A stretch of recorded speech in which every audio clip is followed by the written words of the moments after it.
Yeah, it is.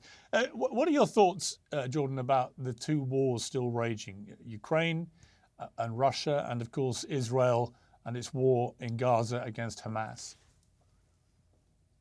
Well, I think Ukraine is great news for the arms manufacturers and the military-industrial complex, and I think that's really 90% of the issue right there. I mean, it's been in their interest, and I say this without cynicism, by the way.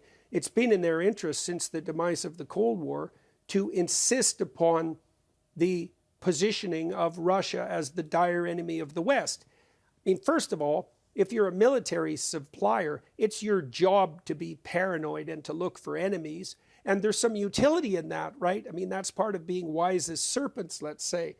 But it also means that there's constant pressure from extremely well-heeled individuals, those that run the military-industrial complex, to damn all potential peace accords with faint praise and to constantly agitate on the side of war and preparation thereof.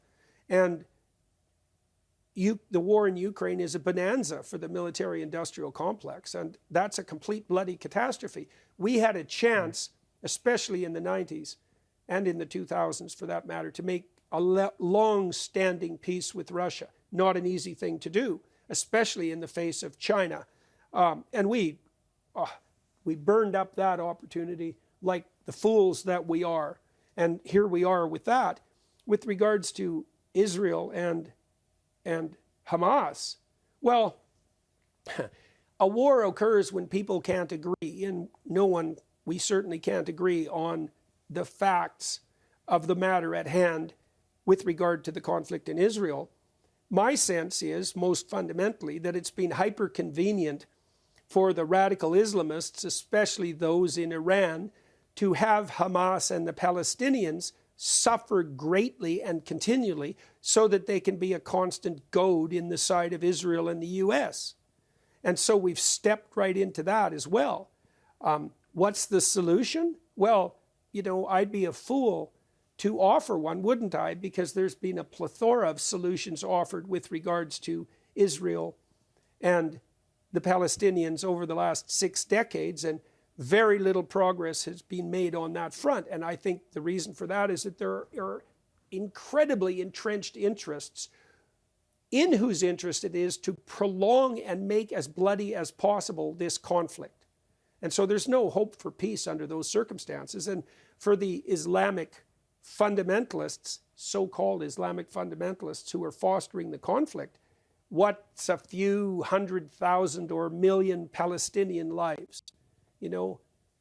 Doesn't hurt them if all those innocent people die. So that's a dreadful situation. If I was in Israel's shoes, I suppose I would likely do much the same as they are doing, with one possible coda, which is that as Israel becomes more successful on the military front, which is highly likely, the swing in popular opinion is likely to increasingly go against them, because it's a lot easier to trumpet moral virtue by siding with the hypothetical victims than it is to celebrate the accomplishment of the conquerors. And so I'm afraid that one likely outcome for Israel is that they win militarily but lose strategically. However, we'll see.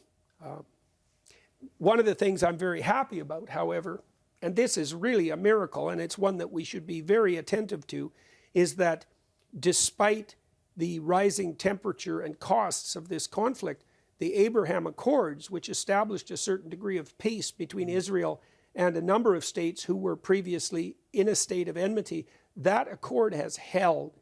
And that's the best news on the geopolitical front that I can think of in the last 50 years.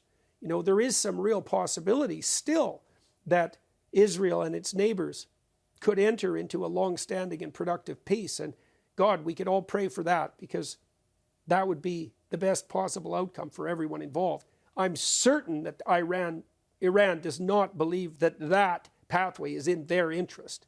And so they're going to do everything they can, not only to foster this war, which is what they have been doing, but also to fund and foment all the protests that have been racking the Western world in support, hypothetical support of Hamas.